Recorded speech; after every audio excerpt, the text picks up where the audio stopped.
నమస్తే, welcome to Andhra Prabha. నేను Raghunandan. Pakistan army chief Asim Munir వ్యాఖ్యలపై ప్రతి ఒక్క భారతీయుడు రగిలిపోయాడు. నిజానికి ఇలాంటి వ్యాఖ్యలు చేస్తే పాకిస్తాన్ను అసలు ప్రపంచ పటంలో లేకుండా చేసేయాలి మనం అని ఊగిపోతున్నాడు ప్రతి భారతీయుడు. మరి నిజానికి భారత్ కనుక ఇండస్ వాటర్ ట్రీటీని కాదని చెప్పి డ్యాములు నిర్మిస్తే ఆ డ్యాముల మీద 10 మిజైళ్ళు వదులుతామని ఆయన అనడం, అండ్ భారత్ ఒక మెర్సిడీస్ బెంజ్ లాంటి కారు ఫెరారీ స్పీడ్తో వెళ్తుంది, కానీ మాదొక ట్రక్కు, గట్టి బలమైన ట్రక్కు, డొక్కు ట్రక్కు, గుద్దితే భారత్ ఎకానమీ అంతా అతలాకుతలమవుతుందన్నారు. మరోవైపు ముఖేష్ అంబానీ లాంటి ఏనుగుల్ని మేము పడగొట్టేస్తామనడం. సో చాలా వ్యాఖ్యలు చేశారు. ఇవన్నీ కూడా అసలు పిచ్చి ప్రేలాపనల కిందికి వచ్చింది. భారతీయులు షాక్ అయ్యారు. ఒక రకంగా పాకిస్తానీలు కూడా షాక్ అయ్యిండొచ్చు. ఏంటి ఇతను అక్కడికెక్కడికో పోయి అమెరికాలో అట్లాంటి ప్లేస్లో ఈ మాటలు మాట్లాడడం, హాయిగా తినేసి భోంచేసి రాక, ఎందుకంటే ఆల్రెడీ జూన్లో ట్రంప్ దగ్గరికి వెళ్ళి చక్కగా మధ్యాహ్నం భోజనం చేసి వచ్చాడు ఆయన.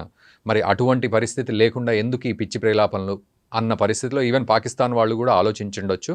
బట్ ఎనీవేస్ వాళ్ళ దేశం నుంచి ఆలోచించినప్పుడు వాళ్ళు మళ్ళీ దేశభక్తి చూపెట్టుకునే ప్రయత్నం చేస్తారు. బట్ ఏదేమైనా నిజంగానే అమెరికా ఇలా పాకిస్తాన్ భుజం మీద తుపాకీ పెట్టి భారత్ను భయపెట్టే ప్రయత్నం చేసింది అనే మాట వినబడుతోంది. అందులో ఎంతవరకు వాస్తవం ఉంది? అండ్ నిజంగానే ఆసిమ్ మునీర్ దగ్గర అన్ని మిజైల్స్ ఉన్నాయా మన భారత్ మీద వేయడానికి? అటువంటి ధైర్యం భవిష్యత్తులో ఏమైనా చేస్తుందా? అండ్ మన ఆర్మీ చీఫ్ కూడా రాబోయే రోజుల్లో యుద్ధం రావచ్చేమో అనే సంకేతాలు ఇచ్చారు. నిజంగా యుద్ధం వస్తే మనం కూడా రెడీగా ఉన్నాం, మన దగ్గర ఏం దీపావళి టపాకులు లేవు అని చెప్పి అంతకుముందు మోదీ గారు అన్నారు. ఇవన్నీ కూడా గుర్తు చేసుకోవాలి. సో ఏంటి ఈ అనాలిసిస్ చేద్దాం, ఇవి ఎటువంటి కాన్సిక్వెన్సెస్కి దారితీస్తున్నాయనేది. మనతో పాటు ఆర్ఎల్ఎన్ రావు గారు ఉన్నారు, విశ్లేషకులు. వారిని అడిగి మరింత వివరాలు తెలుసుకుందాం. ఆర్ఎల్ఎన్ రావు గారు నమస్తే అండి. Welcome to Andhraprabha. So Asim Munir వ్యాఖ్యల్ని సీరియస్గా తీసుకోవాలా, లేకపోతే తిన్నదరక్క చేసిన వ్యాఖ్యలుగా తీసుకోవాలా? తిన్నదరక్క తీసుకునేటంటే ఏం లేదండి. వాళ్ళ ఈ పాకిస్తానీ పంజాబీస్ ఇట్లనే మాట్లాడతారు. ఓకే. ఈ ఆసిఫ్ మునీర్ని తీసుకున్నట్టయితే హీఈజ్ అ హాఫీజ్, అంటే ఖురాన్ని మెమరైజ్ చేసుకున్నటువంటి వాళ్ళు. వీళ్ళ ఫాదర్ కూడా ముల్లా ఆయన వాళ్ళు. సో చాలా తీవ్రమైనటువంటి కోట్ అనుకోట్ కన్జర్వేటివ్ ఇస్లామిక్ బ్యాక్గ్రౌండ్ నుండి అయ్యాడు. సో ఇప్పుడు ప్రస్తుతం ఏంటంటే వాళ్ళకి కొంత మేమేదో చాలా చేయగలము అన్నటువంటి దీంట్లో ఉన్నాడు. ఆ దీంట్లో వీళ్ళు ఇట్లనే మాట్లాడతారు. మా దగ్గర కూడా న్యూక్లియర్ వెపన్స్ ఉన్నాయి, అవి ఉన్నాయి, ఇట్లా. మీరు ఆయన చెప్పారు కదా, మేము ట్రక్ తీసుకొని వస్తాము చేస్తాం అనేసి. ట్రక్లో పెట్రోల్ పోయడానికి వాళ్ళ దగ్గర డబ్బులు లేవు. This is a fact. అది నాతో ఎవరో చెప్పినప్పుడు నేను అన్నానంట, ట్రక్లో తీసుకొస్తారో చెత్త తీసుకొస్తారో తెలియదు, కానీ గాడిద బండిలో అయితే తీసుకొని వస్తారు. ఇప్పుడు గాడిద బండిలో నార్మల్గా మీరు నమ్మకపోవచ్చు, డాంకీ మీట్, గాడిద మాంసం ఎక్స్పోర్ట్ చేస్తారు పాకిస్తాన్ వాళ్ళు చైనాకి. సో గాడిద బండి మీద అయితే చెత్తను తీసుకురావడానికి వాళ్ళకి కేపబిలిటీ అయితే ఉంది. ఇప్పుడు ఆయన ఈ సెప్టెంబర్ ప్రాంతానికి ఈ మాన్సూన్ రెయిన్స్ ఇది అవుతాయి కాబట్టి ల్యాండ్ ఆపరేషన్స్ కొంత అవకాశం ఉండేటటువంటిది ఏదైనా ఉన్నది. వీళ్ళైతే దాడి అయితే చేస్తారండి. అది ఎప్పుడు చేస్తారన్నటువంటిది లేదు. ఇప్పుడు కూడా చాలా రోజుల నుంచి మనకు ఆపరేషన్ మహాదేవ్ అని అట్లా నడుస్తున్నాయి. ఇప్పుడు కూడా నడుస్తుంది అక్కడ. కొంతమంది మన సైనికులు చచ్చిపోయారు. అండ్ ఎక్స్చేంజ్ ఆఫ్ ఫైర్ నడుస్తుంది. ఎక్స్చేంజ్ ఆఫ్ ఫైర్ కాదు, ఇంటర్నల్గా కూడా కొంత నడుస్తుంది జమ్మూ అండ్ కాశ్మీర్. ఇవి టెర్రరిస్టులు కానీ మేజర్గా సివిలియన్స్ని టార్గెట్ చేయడం అనేటటువంటిది మాత్రం నడుస్తుంది. ఇప్పుడు వచ్చినటువంటి వాళ్ళందరూ అక్కడ ఆర్మీ కమాండోస్ని పంపిస్తున్నారు అన్నమాట. వీళ్ళు మళ్ళీ ఇంకొకటి అటెంప్ట్ అయితే చేస్తారు, అందులో ఎటువంటిది లేదు. లోకల్ టెర్రరిజం ఏదైతే ఉందో ఆల్మోస్ట్ లేదు జమ్మూ కాశ్మీర్లో. ఇప్పుడు వచ్చేటటువంటి వాళ్ళందరూ బయట నుంచి రావడమే. అంటే ఆల్రెడీ కదలికలు ఉన్నాయి బార్డర్లో, కొంత బార్డర్ల కదలికలు అయితే కంటిన్యూస్గా ఉన్నాయి. అంటే డిసెంబర్ అప్పటికి వింటర్ రాకముందు నుంచే ఇన్ఫిల్ట్రేషన్ వస్తుంది. ఈ వింటర్ లోపలే ఇన్ఫిల్ట్రేట్ చేస్తారు నార్మల్గా. ఆ ఇన్ఫిల్ట్రేట్ రూట్ నుంచి ఇన్ఫిల్ట్రేట్ చేస్తే లోపలికైతే వస్తారు. ఇంకో అటెంప్ట్ అయితే జరుగుతుందండి. ఎందుకంటే మనం బాగా కొట్టిన తర్వాత అది వాళ్ళు ఆ ఉక్రోషం అనేది ఆపుకోవడం అనేటువంటిది కొద్దిగా కష్టం. సో ఇలాంటి అటెంప్ట్ ఉంటుంది. మేజర్ టెర్రర్ అటాక్ అయితే ట్రై చేయొచ్చు. అంటే పెహల్గామ్ మాదిరిలాగా ప్రయత్నం చేయడానికి అయితే ప్రయత్నం అయితే ఉంటుంది. కానీ పెహల్గామ్ అయిన తర్వాత మనం కూడా కాస్త జాగ్రత్తగా ఉన్నాం కదా. నేనేమైనా ఎక్స్పెక్ట్ చేశానంటే అయితే మనం అనకూడదు, ఈ మన అమర్నాథ్ యాత్ర మీద ఏమైనా పెద్ద దాడి కోసం ప్రయత్నం చేస్తారేమో అని అనుకున్నాం. అది కొద్దిగా షార్ట్గా కట్ అయింది, అది ఈ వర్షాలు వీటి వల్ల. ప్లస్ మన సెక్యూరిటీ అరేంజ్మెంట్స్ బాగా టైట్గా ఉన్నాయి. అండ్ ఆగస్ట్ 15th గురించి కూడా ఆగస్ట్ 15కి ఏం చేయడానికి ఇది లేనులేండి, పెద్దగా చేయరు ఇప్పుడు. అన్లెస్ అంటిల్ సిఏఏ వాళ్ళు మళ్ళీ ఇంకోటి నువ్వు చెయ్యి అన్నటువంటిది ఏదైనా ఇచ్చేసేటటువంటిది ఉంటే తప్పితే ప్రయత్నం అయితే నడుస్తుంది, అంతవరకు అయితే లేదు మనకి. కానీ ప్రయత్నాలు, చాలా ప్రయత్నాలు మనం ఆపినటువంటి ప్రయత్నాలు ఎప్పుడు న్యూస్లో రావు కదా. అవునవును, ఆఫ్ కోర్స్. అది మన టెర్రరిజంతో మనం 99 ఆపి ఒక్కటి బయటకు వస్తే ఆ ఒక్కటే వైఫల్యం కింద మనం చూస్తాం, కానీ లేదు ప్రయత్నం అయితే చేస్తారండి. కానీ ప్రయత్నం చేసిన తర్వాత ఇప్పుడున్నటువంటి ఇండియన్ పాలసీ ఏదైతే ఉందో దానికి మళ్ళీ రిటాలియేషన్ అయితే ఉంటుంది. బట్ బిఫోర్ దట్ మనం ప్రొయాక్టివ్గా అలర్ట్గా ఉన్నామా? గట్టి కరెక్ట్గా ఖచ్చితంగా ఉన్నామండి, ఎందుకంటే ఇది జరుగుతుంది అన్నటువంటిది తెలుసు మనకి, ఖచ్చితంగా ఉంది. ఒకటి ఏంటంటే మనం మాట్లాడేటటువంటిది ఇది క్లోజ్ డోర్ మీటింగ్లో మాట్లాడినటువంటి కోర్టు మీరు చెప్పేటటువంటిది, ఒక 10 మిసైల్స్ వేసి డ్యామ్ని మేము ఇది చేస్తామనేసి, ఆ మొదట 10 మిసైల్స్ చైనా వాటికి మళ్ళీ ఆకుపచ్చ రంగేసి ఫైర్ చేయాలి వాళ్ళు. అది అంత యాక్యురేట్గా వెళ్తాయో లేదో తెలియదు, మొన్న చేస్తే వాళ్ళ మీదే పడ్డాను. ఓకే, లెట్ అస్ అజ్యూమ్ వాళ్ళు 10 మిసైల్స్ వేశారు, ఒక డ్యాము ఇదైంది అనుకుందాం. ఏ పెద్ద డ్యామ్ మీద వేస్తారనుకుందాం, నీళ్ళు ఎక్కడికి వెళ్తాయండి? డౌన్ ఫ్లో వెళ్ళాలి కదా, ఎక్కడికి వెళ్తాయి నీళ్ళు? పాకిస్తాన్ మీదకి వస్తాయి. క్యాల్కులేషన్ చెప్తాం ఇప్పుడు, మామూలుగా 1,000,000 acres feet అంటే ఒక 10 లక్షల ఎకరాల ఫీట్. ఒక ఫీట్ MAF అంటారు. ఓకే, ఒక ఫీటు ఎత్తున 10 లక్షల ఎకరాల్లో నీళ్లు ఉంటాయి, దాన్ని 1 MAF అంటారు. ఫర్ ఎగ్జాంపుల్ ఏదైనా ఒక డ్యామ్ కొట్టాం, 3 మిలియన్ ఎకర్ ఫర్ ఫీట్ వెళ్ళాయి అనుకుందాం, లేదా 2 వెళ్ళాయి అనుకుందాం. 1 మిలియన్ ఎకరాలలో 3 అడుగుల ఎత్తు లేదా 2 అడుగుల ఎత్తులో నీళ్ళు వస్తాయి. ఎక్కడ వస్తాయి? పాకిస్తాన్లో వస్తాయి, ఇండియాలో రావు. ఈ నీళ్ళని వెళ్తే ఎవరు మునిగిపోతారు? ఇదే పంజాబ్ మునిగిపోతుంది. ఓకే, మీరు మాట్లాడేటప్పుడు ఆ మాట్లాడేదానికి కాన్సిక్వెన్స్ ఏంటంటే, మీరు మీ పైన ఉన్నటువంటి డ్యామ్ పగలగొట్టుకొని మీ లాహోర్ మీదకి నీళ్లు తెచ్చుకుంటారా? ఇది ఇది ఇది మాట్లాడేదానికి అటువంటి అర్థము లేదా ఏమన్నటువంటి దీన్ని మనం అంటాం అనమాట లాహోరీ లాజిక్ అనేసి. లాహోర్లో ఉన్నటువంటి వాళ్ళ లాజిక్ ఇట్నే ఉంటుంది. అవునా? అంతే కదా. ఇప్పుడు మీరు మీరు ఇక్కడ ఉన్నారండి, ఎదురుగా డ్యామ్ ఉంది, ఆ డ్యామ్ మీరు పాలగొడితే నీళ్ళు ఎవరి మీదకి వస్తాయి? మీ మీదకే వస్తాయి. అంటే భారత్ మీదకి లేదు అక్కడ, అంటే డౌన్ స్ట్రీమ్ అది కదా. ఇప్పుడు సింధు స్ట్రీమ్ అంతా అటు ఉన్నది, నీరు పల్లం మెరుగంటారు, ఆ పల్లం అట్టే వెళ్తుంది, అందుకనే నదులు అటు వెళ్తున్నాయి కదా. ఇటువైపు పల్లం ఉంటే సింధు ఇండియా ఇటు లోపలికి వచ్చేది, అటువైపు ఉన్నది కాబట్టి అటువైపు వెళ్తుంది. వాటర్ ఫ్లో ఏదైతే ఉందో అది డౌన్ స్ట్రీమ్లో వెళ్ళాల్సింది, అదే దీంట్లో వెళ్తాయి. ప్లస్ అక్కడ చెక్ డ్యామ్స్ కానీ ఏమి లేవు కింద. సో పిచ్చి తుగ్లక్ నేను ఇంకేదో ఉన్నది ఒకటైతే మట్టి డ్యామ్ అది ఇది పిచ్చి తుక్కులకు మాట్లాడినటువంటిదే. రెండోది ఏంటంటే సమ్హౌ న్యూక్లియర్ బ్లఫ్ అనేటది వీ హ్యావ్ ఆల్రెడీ కాల్డ్. మనము ఎస్కలేషన్ ల్యాడర్ అంటాం, అంటే ఒక స్థాయి నుంచి ఇంకో స్థాయికి, ఇంకో స్థాయి నుంచి ఇంకో స్థాయికో. ఈ 4 రోజుల్లో చేసినటువంటిది, ఒక 2 న్యూక్లియర్ పవర్స్ చేసినటువంటి దానికి ఎస్కలేటర్ ల్యాడర్ని మనం కంట్రోల్ చేయడం అనేటటువంటిది వరల్డ్ ఇప్పుడు అప్రిషియేట్ చేయలేదు, కానీ డౌన్ ద స్టేమ్ ఒక 100 సంవత్సరాల తర్వాత దే విల్ అప్రిషియేట్ దిస్. అది అంత బాగా మనం కంట్రోల్ చేసాం. ఆయన IAF చీఫ్ ఆయన అదే మాట అన్నారు. అదే మనం ఈ ఎస్కలేషన్ ల్యాడర్ని మనం కంట్రోల్ చేసి టర్మినేట్ చేసాం, ఎక్కడ యుద్ధం టర్మినేట్, దాని గురించి మాట్లాడలేదు. అదే. సో ఇది మనం ఆ రోజు అనుకున్నటువంటి ఉద్దేశం ఏంటి? టెర్రరిస్టులను పనిష్ చేద్దామని. కానీ అప్పుడే చెప్పాం, మీరు దీన్ని ఎస్కలేట్ చేసినట్టయితే మళ్ళీ ఉంటుందని. అవును, వాళ్ళు 2 రోజులు చేశారు. ఆ 2 రోజులు మనం ఏం చేసాం, వాళ్ళ రాడారు, యాంటీ ఎయిర్క్రాఫ్ట్ ఇవి మనం డిస్ట్రాయ్ చేసాం. 3వ రోజు మనం టార్గెట్స్ని హిట్ చేసాం. ఆ టార్గెట్స్ని హిట్ చేసినటువంటిది ఎంతవరకు డ్యామేజ్ అయిందన్నది వాళ్ళ ఇప్పుడు కూడా ఎయిర్పోర్ట్స్, ఆ ఎయిర్ స్ట్రిప్స్ ఇవి ఇది కాలేదు. కాబట్టి వాళ్ళు ప్రయత్నం చేయొచ్చు, ప్రయత్నం అయితే నా ఉద్దేశంలో చేస్తారు. మనం దాన్ని లేకపోయి ఏదైనా కానీ జరిగినట్లయితే మాత్రము రిటాలియేషన్ ఈసారి చాలా సివియర్గా ఉంటుంది. మోడీ గారు నేవీకి చెప్పినట్టుగా లాస్ట్ టైం మీ నోట్ దగ్గర నుంచి తీసుకున్నాము తాయిలాన్ని, ఈసారి మీకే అవకాశం ఉంటుంది. కాబట్టి మోస్ట్ ప్రాబబ్లీ కరాచీ ఉండదు. ఇది ఎస్కలేషన్ ఇంకా హెవీగా ఉంటుంది. ఇంకా మనం యాక్చువల్గా మనం ఉన్నటువంటి వాటిల్ని మనం చాలా వాటిని ఉపయోగించుకోలేదు. అది ఉపయోగించుకున్నట్టయితే చాలా, మనం పృథ్వీ మిజైల్ లాంటివి మన దగ్గర పాతవన్నీ ఉన్నాయి, వాటిని మనం బ్యాలిస్టిక్ మిజైల్స్ మనం ఉపయోగించలేదండి. కరెక్టే సార్, ఇప్పుడు మీరు అన్నట్టు పృథ్వీ మిజైల్ ఉపయోగించలేదు అండ్ కరాచీ పోర్టును టార్గెట్ చేస్తాం.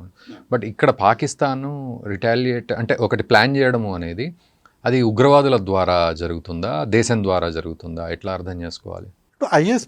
అక్కడ ఉగ్రవాదులు అయితే ఎవరు లేరండి. కరెక్టే, కానీ ఒక దేశం ఎట్లా చేస్తుంది అంటే ఇప్పుడు పాకిస్తాన్ అనేటటువంటిది దేశం కాదు, it is an army with okay, country. కరెక్టే.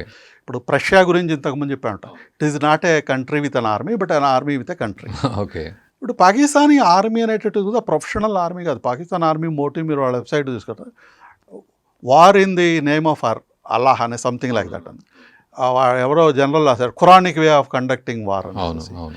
సో మీరు కన్వెన్షనల్ వారు ఈ విధమైనటువంటి గురించి పాకిస్తానీ ఆర్మీ ఇది చేస్తుంది అనుకున్నట్టయితే అవేం జరగదు.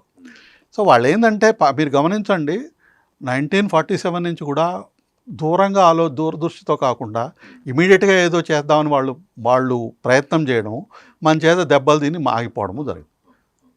కార్గిల్లో కూడా అదే అయింది. దీని కాన్సిక్వెన్స్ ఏంటి అని అంటే, తర్వాత మీరు ఇంత ఆర్టిలరీ ఉపయోగిస్తారని మేము అనుకోలేదంట.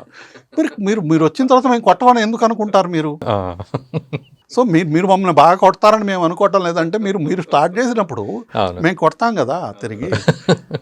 ఆ విధమైనటువంటి ఆ షార్ట్ సైటెడ్నెస్ మనం ఆటోమేటిక్గా అయిపోతున్నాం. అంటే మరి మీరు అన్నట్టు వాడి పిచ్చి బాగా పరాకాష్ఠకి చేరింది అనుకోండి, అమెరికా కూడా సపోర్ట్ చేసింది అనుకోండి, నిజంగానే న్యూక్లియర్ దాని మీదకి వెళ్తే అది ఈరోజు దీని ప్రకారం మన శివరూరు గారు చేసిన దాని ప్రకారము మనం నో ఫస్ట్ యూజ్ ఉన్నటువంటిది ఇంకా లేదు, అదేమి గోల్డెన్ రూల్ కాదు, సర్కమస్టెన్సెస్ బట్టి చూస్తామని రాజ్నాథ్ సింగ్ గారు స్టేట్మెంట్. అంటే కాబట్టి మనం మొదట న్యూక్లియర్ వెపన్ ఉపయోగించినా మనం ఏం ఆశ్చర్యపడక్కర్లేదు. అటువంటివి మనం చెయ్యము. అది కాదు, ఎందుకంటే వాళ్లకు మంచి చెడ్డలు తెలియదు కానీ మనకు తెలుసు. మనకు తెలుసు. ఇన్ఫ్యాక్ట్ మన బలహీనత అదే, మనం మంచి ఆలోచించి చేస్తాం అనేటటువంటిది. కాబట్టి ఏంటంటే ప్రయత్నం అయితే చేస్తారు, మళ్ళీ ఇంకో హిట్ అయితే నడుస్తుంది. కానీ ప్రయత్నం సక్సెస్ కాకుండానే మన వాళ్ళు ఆపడానికి అయితే మ్యాక్సిమం ప్రయత్నం చేస్తారు. ఇప్పుడు ఇంటెల్ కానీ ఇవన్నీ ఆపరేషన్స్ కానీ ఉన్నాయి. లాస్ట్ పహల్గామ్లో అయినటువంటిది అంటే ఎన్ని ఆపారో మనకు తెలియదు కదా. ఈసారి ఇంకా జాగ్రత్తగా ఉంటారు, ఎందుకంటే మనకు టైం లైన్స్ ఇవన్నీ తెలుసు కాబట్టి ప్రయత్నం అయితే చేస్తారు. ప్రయత్నం చేయకుండా ఉండేది లేదు. ఆయన ఊరికినే పిచ్చిగా ఆయన మాట్లాడుతాడు కాబట్టి మాట్లాడున్నది. అండ్ అంబానీని టార్గెట్ చేసినట్టుగా మాట్లాడడం అంటే ఇక్కడ ఇంకొక పాయింట్ సార్, నాకేమనిపించిందంటే ఈయన అంబానీని టార్గెట్ చేసి వ్యాఖ్య చేస్తే ప్రపంచానికి తెలిసింది ఇప్పుడు ఆ డైలాగ్. సో ఉగ్రవాదులకు కూడా తెలిసింది అనుకోండి సార్, అదొక గ్రీన్ సిగ్నల్ ఇచ్చినట్లే ఉంటుంది కదా అన్అఫిషియల్గా. అంటే ఇప్పుడు ఇక్కడ రెండు రకాలండి. అంబానీ గారిని టార్గెట్ చేయాలంటే ఆయన వ్యక్తిగతంగా టార్గెట్ చేయని అవసరం లేదు కదా. ఇప్పుడు జామ్నగర్ ఆయిల్ రిఫైనరీ ఉంది కదా, ఏ రకంగా one of the biggest. Bharat economy ఎట్లా దెబ్బతీయాలి, లేదా స్ట్రాటజిక్ ఇండస్ట్రియల్ లొకేషన్స్ గుజరాత్లో చాలా ఎక్కువ ఉన్నాయి కాబట్టి maybe they will target that. కానీ టార్గెట్ చేసి మొత్తం అంతా డిస్ట్రాయ్ చేసేటటువంటి కెపాసిటీ ఉన్న వెపన్స్ అయితే లేవు పాకిస్తాన్. అది వేరు, మేజర్ డ్యామేజ్ కాన్ చేయొచ్చు. బట్ మనం కూడా ఉన్నాయి కదా, వీళ్ళు ఇన్ని డ్రోన్స్ ఒక్కటి కూడా ఏం చేయలేకపోయారు 4 రోజుల్లో. కాబట్టి ఇప్పుడు మళ్ళీ దాని నుంచి మళ్ళీ స్పెషల్గా ఏమి సక్సెస్ అయ్యేటటువంటిది ఈ వారం 10 రోజుల్లో, ఇతను 2-3 నెలల్లో అయ్యేటటువంటిది ఏం లేదు. కాబట్టి ఇప్పుడు ఇంకా వాళ్ళు ప్రయత్నం చేసినట్టయితే వాళ్ళకి ఇప్పుడు ఉన్నటువంటి పరిస్థితుల్లో వాళ్ళకి ఎయిర్ డిఫెన్స్ ఏం లేదు. అంతకుముందు మేలో ఇది చేసినప్పుడు వాళ్ళకి ఎయిర్ డిఫెన్స్ అంతో ఇంత ఉండింది, ఇప్పుడు లేదు. సో కాబట్టి ఇప్పుడు మళ్ళీ మనం కొట్టినట్టయితే వాళ్ళకి తీసుకుని కాస్త ఇది చేసుకోవడానికి కూడా లేదు. అండ్ మొన్న ఐఏఎఫ్ చీఫ్ మాట్లాడిన ప్రకారం S-400 300 కిలోమీటర్స్ రేంజ్ని టార్గెట్ చేసింది, అది లేవడం ఇది కొట్టేయడం అక్కడే. అంటే 317 కిలోమీటర్ల దూరంలో కొట్టాము, అది వరల్డ్ రికార్డ్ అని చెప్పారు. ఎందుకంటే గ్రౌండ్ బేస్డ్ మిసైల్స్లో అంత డిస్టెన్స్ నుంచి చేయడం అనేటట్టు అంత డిస్టెన్స్ వెళ్ళే మిసైల్స్ కూడా లేవు ఇప్పటిదాకా. S-400లో ఉన్నాయి. అంటే S-400లో ఒక డిఫరెంట్ రేంజెస్ ఉన్న మిసైల్స్, మొత్తం మిసైల్ సిస్టము ఒకటి కాదు 4 స్టేజెసే ఉన్నాయి, 4 మిసైల్సే ఉన్నాయి. మనం కుషా స్టార్ట్ చేసుకుని అందులో 3 స్టేజెస్ ఉన్నాయి. సో లాంగెస్ట్ డిస్టెన్స్ ఉన్నటువంటి దాన్ని ట్రాక్ చేసి ఇచ్చేసారు అన్నమాట. ఆ లాంగెస్ట్ డిస్టెన్స్ మిసైల్ పెట్టినప్పుడు అంత మెనూరింగ్ టార్గెట్ మీద చేయలేవు, అంటే ఫైటర్స్ చేయలేవు. ఇది యావెక్స్ది కాబట్టి అది కూడా అక్కడ కొట్టాము, ప్లస్ గ్రౌండ్ మీద ఉన్న ఇంకో యావెక్స్ని కూడా మనం. అంటే ఏం జరిగింది సార్, S-400 మోహరించాం మనం బార్డర్ దగ్గర ఎక్కడో. సో అంటే అక్కడి నుంచి అంటే ఇప్పుడు మనం పాకిస్తాన్ మీరు గమనించినట్టయితే మీరు చాలా స్ట్రాటజిక్ డెప్త్ అనే దాని గురించి పాకిస్తాన్ ఆఫ్ఘనిస్తాన్లో ఎక్కువ ఇన్వాల్వ్ కావడానికి అంటే Afghanistan will provide strategic depth for us అనేసి అంటారు. పాకిస్తాన్ మీరు చూసినట్లయితే 350 కిలోమీటర్ల నుంచి 400 కిలోమీటర్లు విడుతున్నటువంటి స్ట్రిప్ ఇది. మీరు బెలూచిస్తాన్ తీసేస్తే 300-400 కిలోమీటర్ స్ట్రిప్ ఇది. ఆ స్ట్రిప్లో పాకిస్తాన్కి మెయిన్ ఇంపార్టెన్స్ పంజాబే, మిగతా పెట్టపోయినా వాళ్ళేం పట్టించుకోరు, ఎందుకంటే పరిపాలించేది పంజాబ్ వాళ్ళే. కాబట్టి ఈ పంజాబ్ అనేటటువంటిది 200-300 కిలోమీటర్ల దూరం మాత్రమే ఉంది. ఈ S-400 రేంజ్ ఆల్మోస్ట్ 400-500 కిలోమీటర్స్ దాకా కూడా మీకు రాడార్లో మీకు కనిపిస్తాయి. సో ఈ మిసైల్ రేంజ్ 400 కిలోమీటర్స్. ఆ రేంజ్ అనేటటువంటిది ఈ 400 కిలోమీటర్స్ ఆప్టిమల్ కండిషన్స్లో అనమాట. అంటే వీళ్ళు 300 కిలోమీటర్లు వెళ్ళిన తర్వాత అక్కడ బాగా మెనూవర్ అయినటువంటి టార్గెట్ ఉన్నట్టయితే, ఫైటర్ ఎయిర్ క్రాఫ్ట్ ఉన్నట్టయితే, అది మెనూవర్ అవుతుంటే ఎనర్జీ బ్లీడ్ అవుతుంది మిసైల్కి. అది అట్లా కాకుండా ఉన్నట్టయితే ఇవి ఉన్నట్టు యావెక్స్ అయితే పెద్ద విమానం ఇదే ఫైటర్ లాగా ఎగరదు. అది మామూలుగా మనం రెగ్యులర్ సివిలియన్ ఎయిర్ప్లేన్స్ ఉంటాయి కదా, అటువంటిది అనమాట. కాబట్టి అది మెనూవరింగ్ టార్గెట్ కాదు, ప్లస్ చాలా ఫాస్ట్గా మూవ్ అవుతుంది. ఇది ఆల్మోస్ట్ 4 మ్యాక్లో వెళ్తుంది అనమాట. అంటే సౌండ్ స్పీడ్కి 4 టైమ్స్ వెళ్తుంది. కాబట్టి వాళ్ళు తప్పించుకోలేకపోయారు. కాబట్టి అంత దూరం లేదు. మీరు గమనించినట్లయితే వర్చువల్గా పాకిస్తాన్ ఎయిర్ ఫోర్స్ ఎగరలేదు, అంతే ఎగరలేదు. ఎందుకంటే ఈ 100 కిలోమీటర్లు 200 కిలోమీటర్లు వాళ్ళు ఉన్నటువంటి ఎయిర్ బేసెస్ అంతా మనకు 100-150 కిలోమీటర్ల దూరంలో కూడా లేవు. 50, 30, 40 కిలోమీటర్ల దూరంలో ఉన్నాయి.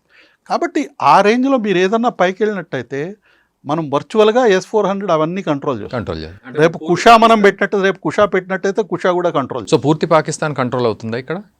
పాకిస్తాన్లో బెలూచిస్తాన్లో ఉన్న డెప్త్ వదిలేసేస్తే ఇటువంటివన్నీ కంట్రోల్ అవుతాయి. సో ఇంకా వాడు ఇది వదిలేసి ఎక్కడికో పోయి పెట్రోల్ పోసుకొని లేవాల్సిందే తప్ప, మీరు లేచి అక్కడికి వెళ్ళాలి కదా, లేచి అక్కడికి వెళ్ళాలి. కాబట్టి అది బాగా డేంజరస్ అవుతుంది వాళ్ళకి. అందుకని మొదటి రోజు ఏమన్నా తిరిగా తర్వాత మళ్ళీ పాకిస్తానీ ఎయిర్ ఫోర్స్ మేము యాక్షన్ చేసామన్నటువంటిది లేదు, అది జరగలేదు. అంటే వీళ్ళు ఏదో పెద్ద ఎయిర్ టు ఎయిర్ కాంబాట్ జరిగింది అని పాకిస్తాన్లో రాసుకున్నారు, కానీ వర్చువల్గా పాకిస్తానీ ఎయిర్ ఫోర్స్ కిందే ఉండింది. ప్లస్ మనము అపటాబాద్లో ఇక్కడ మనం కొట్టినటువంటివి అయితే వాళ్ళకి రైమియార్ కానీ ఇటువంటివి అయితే మనం గ్రౌండ్లో ఉన్నటువంటివి కూడా, గ్రౌండ్లో ఇంకో యావాక్స్ని మనం ఇది చేసాము, ఒక 4 or 5 F-16s మన గ్రౌండ్లో కూడా డిస్ట్రాయ్ చేసాం. సో సౌత్ మీదకి ఏమైనా అటాక్ చేసే అవకాశం ఉంటుందా అక్కడి నుంచి వచ్చి? వాళ్ళకి రేంజ్ అంత రేంజ్ ఉన్నటువంటి ఫైటర్స్ వెళ్ళారు. వాటర్లో వచ్చి కొట్టే పరిస్థితి ఉంటుందా? సౌత్ని ఏదో రకంగా దెబ్బతీసే పరిస్థితి అంటే ఇక్కడ నుంచి తీసుకొస్తారు, షిప్స్లో నుంచి వస్తారంటారా? మన ఇండియన్ నేవీకి వర్చువల్గా 1/10 కూడా లేదు పాకిస్తాన్ నేవీ కేపబిలిటీస్ లెక్క తీసుకున్నట్టయితే. పాకిస్తాన్ నేవీ అసలు వర్చువల్గా కరాచీ దాటి ఒక 100 కిలోమీటర్లు 50 కిలోమీటర్లు వచ్చిన తర్వాత దానికి తల్లిదండ్రి ఎవరు దిక్కులేదు, అది పరిస్థితి. ఓకే, మీకు గుర్తున్నట్టయితే 1971లో మనం కరాచీకి వెళ్ళి కరాచీని కొట్టాం, ఒక రోజు కాదు 2 సార్లు కొట్టాం. అవును, 1970 ఉన్నటువంటి ఇండియన్ నేవీకి ఇప్పుడున్న నేవీకి చాలా ఇది ఉంది. ఇదే బ్రహ్మోస్ ఒక్కొక్క ఇండియన్ డెస్ట్రాయర్ దగ్గర 16 ఉంటాయి. సుమారుగా 80 బ్రహ్మోస్ మనం ఆ రోజు రెడీగా ఉన్నాం నేవీ వాళ్ళతో కరాచీని కొట్టడానికి. పాపం మోడీ గారు వాళ్ళకి అవకాశం లేదు, అంతే. వాళ్ళు చాలా బాధపడ్డారట. ఎందుకంటే మీరు అక్కడ చనిపోయినటువంటి టెర్రరిస్టులు చంపినటువంటి వాళ్ళలో ఒక లెఫ్టినెంట్ నేవల్ ఆఫీసర్ ఉన్నాడు, తొందరగా మ్యారేజ్ అయిన నేవల్ ఆఫీసర్ ఉన్నాడు. కాబట్టి వాళ్ళకి అసలు మిగతా 2 సర్వీస్ కంటే వాళ్ళకి ఎక్కువ రైట్ ఉంది కొట్టడానికి, వాళ్ళకి అవకాశం లేదు దురదృష్టవశాత్తు. అది వాళ్ళు వెయిటింగ్లో ఉన్నారనమాట. కాబట్టి అంటే ఇంతకుముందు ఏదో గాజీ సబ్మెరైన్ పంపించారు అది ఇదని కాదు. పాకిస్తాన్లో ఇప్పుడు 4 ఉన్నట్టున్నాయి సబ్మెరైన్స్, అందులో 3 రిపేర్లో ఉన్నాయి, ఒకటేదో నడుస్తుందట. అది షహీన్ మిసైల్ ఉంది కదా, సిరీస్ ఆఫ్ షహీన్ మిసైల్ ఇప్పుడు మామూలుగా మనకి ఢిల్లీ మీద ట్రై చేశారు కదా Hafta-2తో, మనం అది చేసాం. మనకి ఇన్ఫ్యాక్ట్ ఆకాష్ కొట్టిందని అంటారు. కాబట్టి అంత దూరం వచ్చి ఇంకోటి ఏంటంటే పాకిస్తాన్, నేను చెప్పాను కదా చిన్న దేశం అయ్యేసరికి ఎక్కడి నుంచి మిసైల్స్ వస్తాయనేది మనం ఈజీగా ట్రాక్ చేయొచ్చు. ఇదే S-100, 400 కానీ మిగతావి కానీ స్పేస్ బేస్డ్ అసెట్స్ కానీ ట్రాక్ చేయొచ్చు. మన స్పేస్ బేస్డ్ అసెట్స్ని ఎట్లా ఉపయోగించారన్నది చాలా వరకు ఇంకా బయటికి రాలేదు పూర్తిగా. సో మనం ట్రాక్ చేయొచ్చు, దాన్ని ఇంటర్సెప్ట్ చేయొచ్చు, అదేం పెద్ద ఇది కాదు. ఇంకా మనం పెంచుకోవాలి, ఇంకా ధరుస్తుంది. కాకపోతే ఇప్పుడున్నటువంటి పరిస్థితుల్లో కూడా వాళ్ళేం ప్రయత్నం చేసినా కానీ అదే అవుతాయి. సో ఎంతసేపు చాప కింద నీరులాగా ఉగ్రవాదం కానీ లేకపోతే ఈ బడకాయించి ఏదో చేయడం కానీ, అంటే వాళ్ళు మొదటి నుంచి అదే చెప్తున్నారు కదా, మేము మీతో కన్వెన్షనల్గా ఫైట్ చేయలేము, అంటే నార్మల్ ఆర్మీస్ ఫైట్ చేయలేము కాబట్టి మేము న్యూక్లియర్ బాంబులు వేస్తాం, మీతో ఈ విధంగా ఫైట్ చేయలేం కాబట్టి మేము టెర్రరిజంని ఇంక్రీజ్ చేస్తాం. వాళ్ళు ఒప్పుకుంటారు, మీతో మేము ఫైట్ చేయలేమన్నది పాకిస్తాన్ వాళ్ళు ఒప్పుకుంటారు. అండ్ హాఫ్ ఆఫ్ ది ప్రపంచాన్ని డౌన్ చేసేస్తాం, మెయిన్ డౌన్ అవుతాయి అంటే మొదటి నుంచి కూడా మాకు వాళ్ళ సొంత తలకి తుపాకీ పెట్టుకొని నేను చచ్చిపోతానన్నది పాకిస్తాన్ రెగ్యులర్గా బ్లాక్మెయిల్ చేస్తుంది. నేను చచ్చిపోతాను కాబట్టి నాకు డబ్బులు ఇవ్వండి, నేను చచ్చిపోతాను కాబట్టి నాకు స్పేర్ పార్ట్స్ ఇవ్వండి, నేను చచ్చిపోతాను కాబట్టి నేను ఆయిల్ కొనుక్కోవడానికి డబ్బులు ఇవ్వండి అనేసి షాబాజ్ షరీఫ్ ఒకసారి స్టేట్మెంట్ ఇచ్చాడు, నేను పోతే అందరూ నన్ను డబ్బులు అడగడానికి ఇచ్చేస్తూ ఉంటారు, ఏం చేయమంటారు, మజ్బూరీ హై మాంగనా పడతా హై. ఓకే, సో ఇది కటోరా పెట్టుకొని మొత్తం ప్రపంచమంతా తిరిగేటటువంటి దేశం. మీకు ఆర్థిక పరమైన శక్తి ఉండాలండి, అది లేనప్పుడు మీరు జస్ట్ నేను కంపారిజన్ చెప్తాను, మన ఎకనమిక్ గ్రోత్ వల్ల ప్రతి సంవత్సరం మనం ఒక పాకిస్తాన్ సైజ్ ఎకానమీని ప్రతి సంవత్సరం మనం యాడ్ చేస్తున్నాం మన ఎకానమీకి యాడ్ చేస్తున్నాం. ప్రతి సంవత్సరం ఒక పాకిస్తాన్ సైజ్ కంటే పెద్ద ఎకానమీని యాడ్ చేస్తున్నాం. మీరు దాంతో యుద్ధం చేయాలంటే ఇప్పుడు మనం ఇందాక యుక్రెయిన్ రష్యా కంటే కూడా ఇంకా దారుణమైనటువంటి పరిస్థితి వస్తుంది. ప్రయత్నం అయితే చేస్తారు. ఎందుకంటే నేను ఇంత చెప్పినట్టుగా షార్ట్ సైటెడ్ ఐడియాస్ అనేటటువంటి పాకిస్తాన్కి రెగ్యులర్గా జరిగేదే. అది ఒకసారి ప్రయత్నం చేసి మళ్ళీ ఇంకోసారి దెబ్బ. అండ్ అమెరికా కూడా ఎడం కాలుతో తంతుంది పాకిస్తాన్ని. ఒకవేళ కనుక భారత్ మళ్ళీ కొంచెం ఈ డ్యామేజ్ రిపేర్ కనుక కరెక్ట్గా చేసుకోగలిగితే ఇప్పుడున్న బైలాటరల్ ఇష్యూస్లో పాకిస్తాన్ని మళ్ళీ ఎడం కాలుతో, అంటే వాళ్ళు F-16 కానీ ఉపయోగించి F-16s కానీ మనం కానీ బాగా కానీ కూల్చేస్తే అది అమెరికన్ ప్రోడక్ట్స్కి చాలా చెడ్డ పేరు. ఆల్రెడీ మనం రష్యా చైనా వాళ్ళ మీద వాటన్నింటి బాగా కొట్టామని వాళ్ళ షేర్ ప్రైజెస్ కూడా బాగా పడిపోయినాయి చైనా వాళ్ళవి. సో ఇప్పుడు మనం 4-5 F-16 కొట్టామనుకోండి, అప్పుడు ఇంకా అమెరికా వాళ్ళకి కూడా కోపం. సరే బాబు, ఇన్ఫ్యాక్ట్ అమెరికా వాళ్ళు వీళ్ళకి సప్లై చేసింది they are not suppose to use against India. ఆ కండిషన్ ఉంది. వాళ్ళని ఉపయోగించినట్టయితే ఆ కండిషన్ని వ్యాలిడేట్ చేసినట్టు అవుతుంది, ప్లస్ అమెరికా వాళ్ళ పరుగు పోతుంది.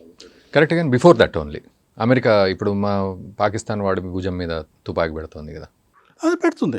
ఇప్పుడు మనకి అదేమంత ట్రంప్ గారు వచ్చిన తర్వాత మనకేం వెసులుబాటు లేదు కాబట్టి డెఫినెట్గా ఒకవేళ వీళ్ళు ట్రై చేస్తే దానికి CIA కూడా ఎస్ అన్న తర్వాత వీళ్ళు ట్రై చేస్తారు ఈసారి.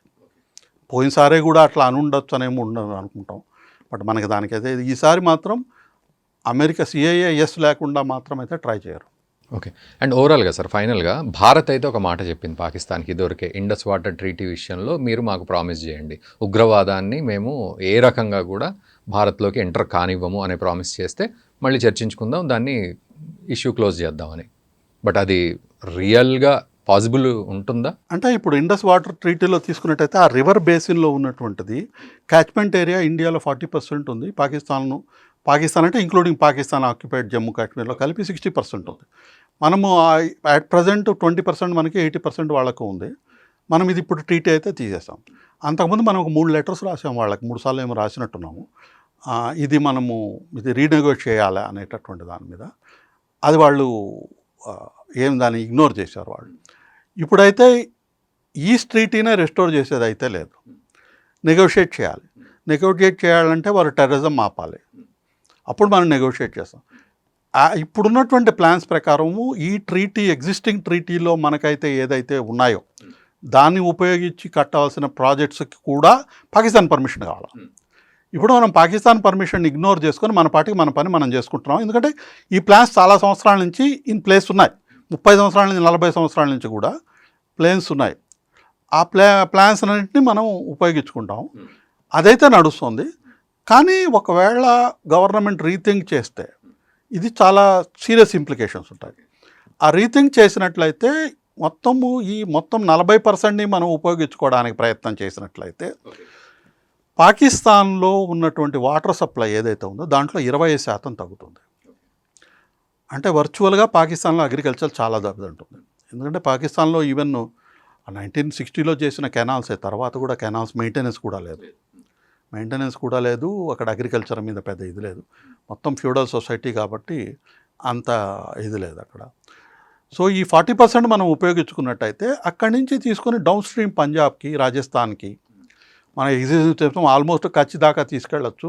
ఇటువైపు వచ్చి హర్యానాలో ఇటువంటి వాటికి కలపచ్చు అనేటటువంటి దానికి ప్లాన్స్ అయితే చేస్తున్నారు కొంతమంది. కానీ ఇప్పుడున్నటువంటి పరిస్థితిలో ఉన్నటువంటి డ్యామ్స్ ఏవైతే ఉన్నాయో మనకు వచ్చినటువంటి ఆ 3 రివర్స్కి వాటి మీద పెండింగ్ ప్లాన్స్ అయితే ఉన్నాయో వాటి ఇంప్లిమెంట్ చేస్తారు. అంతవరకు అయితే ఉంది. కానీ వీళ్ళకి 80% 20% లాగా లాస్ట్ టైం వచ్చినటువంటిది మాత్రం అది వాళ్ళు మర్చిపోవచ్చు. అదైతే ఎవరు ఒప్పుకోరు, మనం ఇప్పుడు ఒప్పుకోం. Right sir, thank you very much sir. Thank you. So అదే విషయం, మొత్తానికి పాకిస్తాన్ అయితే భారత్ మీద ఏదో ఒక భారీ ప్లాన్ వేసే ప్రయత్నంలో అయితే ఉంది అనేది చూచాయిగా మనకు అర్థమవుతుంది. దాన్ని ఏ రకంగానైనా అరికట్టే ప్రయత్నం భారత్ చేస్తున్నప్పటికీ సో చూడాలి భవిష్యత్తులో మరి ఎలాంటి ప్లాన్ వేస్తుంది. ఎందుకంటే దెబ్బతిన్న దేశం చాలా దెబ్బతింది, మరోవైపు అమెరికా కూడా రెచ్చగొడుతోంది. కాబట్టి ఈ గందరగోళంలో ఏదైనా తప్పు చేసే అవకాశం పాకిస్తాన్ తరఫు నుంచి ఉంది. సో మీరేమంటారు ఈ విషయంలో కామెంట్ చేయండి. అండ్ ఈ అనాలిసిస్ ఎలా అనిపించిందో అది కూడా కామెంట్ చేయండి. అండ్ ఈ వీడియోని మీ మిత్రులకు కూడా షేర్ చేయండి. మా ఛానల్ సబ్స్క్రైబ్ చేయండి. Thank you very much.